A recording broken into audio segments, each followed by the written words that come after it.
اور ان کی صفت کیا ہوگی؟ اب دیکھیں صفت، اذلۃ علی المؤمنین، مومنوں کے سامنے یہ بچھے بچھے ہوں گے، کمزور بنے ہوں گے، ذلیل کریں گے اپنے آپ کو، یہ صفت ہے۔ یعنی اس صفت کے بعد یحبونہم، کہ وہ اللہ سے محبت کریں گے، اس کے بعد جو دوسری صفت اس کے اندر پیدا ہوگی، ان کے اندر وہ کون سی ہے؟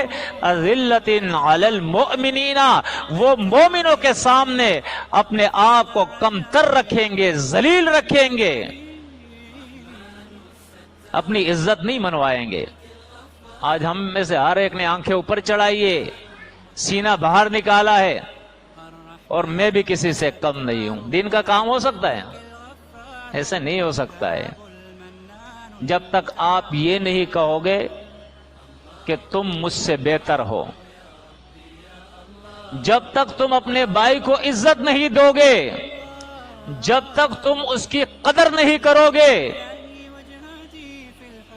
جب تک اس کے سامنے اپنی بھائی تم نہ بچھاؤ گے، دین کا کام نہیں ہو سکتا ہے۔ یہ تو میں ایک سوشلسٹ پارٹی کے ایک جلسے میں نے ان کے جو اشعار تھے وہ پشتوں میں اس نے ایک شعر پڑھا تھا، دا تچوی زیم زویم زیم نبا تے او نبا زیم، چی توی تے او زویم تے ہم با تے ہم با زیم۔ دیکھیں یہ پشتوں کی شعر اس نے پڑھا تھا کہ تو اگر یہ کہے کہ میں ہوں اور میں کہوں کہ میں ہوں، تو نہ تو اگر نہ میں ہوں گا، ختم ہو جائیں گے، لڑ مڑ کے ختم ہو جائیں گے۔ اور اگر آپ نے یہ کہا کہ بھائی تو ہے تو میں کہوں گا کہ تو ہے، تو تو بھی رہے گا اور میں بھی رہوں گا۔ تو کم از کم اگر بے دین لوگ اس چیز کو نہیں سمجھتے ہیں تو یہ تو ایک اسلامی فلسفہ ہے، یہ تو قرآن اور سنت کی تعلیم ہے کہ نہ صرف ہم یہ کہے کہ تو ہے بھائی، بلکہ ہم یہ کہے کہ میں نہیں تو ہی ہے، تب تو معاملہ آگے بڑھے گا، گاڑی چلے گی۔ لیکن آج تو نہ چھوٹا بڑا ہے، نہ عہدہ اور منصب ہے، نہ علم ہے، کسی چیز کی کوئی تمیز نہیں، کوئی فرق نہیں، کوئی لحاظ نہیں، ہر آدمی یہ کہتا ہے کہ بھائی میں ہوں، میرے آگے کچھ نہیں ہے، بس میں ہی ہوں۔ تو دیکھیں قرآن کیا کہتا ہے، اذلۃ علی المؤمنین، پہلی صفت یہ اللہ سے محبت کرنے والے ہوں گے، دوسری صفت یہ مومنین کے سامنے کمزور ہوں گے، تیسری صفت اذلۃ علی الکافرین، کافروں کے اوپر یہ سخت ہوں گے۔ عزت بناؤ اپنی، قوت دکھاؤ اپنی، لیکن مومنوں کو نہیں، کافروں کو، اللہ کے دشمنوں کو۔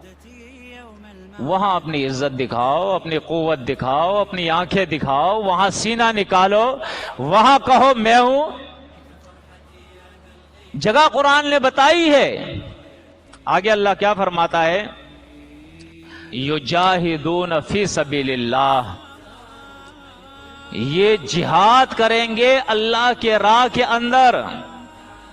اور جہاد کے تشریح بار بار قرآن کہتا ہے بِأَمْوَالِهِمْ وَأَنفُسِهِمْ، اپنے مالوں سے اور اپنے جانوں سے یہ جہاد کریں گے۔ وَلَا يَخَافُونَ لَوْمَةَ لَائِمٍ، کسی ملامت کرنے والے کی ملامت سے یہ نہیں ڈریں گے۔ کوئی ملامت کرنے والا ملامت کرتا رہے، انہیں کوئی پرواہ نہیں ہوگی اس کی۔ ذالک فضل اللہ، یہ اللہ کی مہربانی ہے، اس کا فضل ہے۔ یؤتیہ من یشاء، یہ اپنا فضل وہ عطا کرتا ہے جس کو وہ چاہتا ہے۔ واللہ واسع علیم، اور وہ واسع بھی ہے، یعنی اس کا علم بھی واسع ہے اور اس کا فضل بھی واسع ہے، فراغ ہے بالکل۔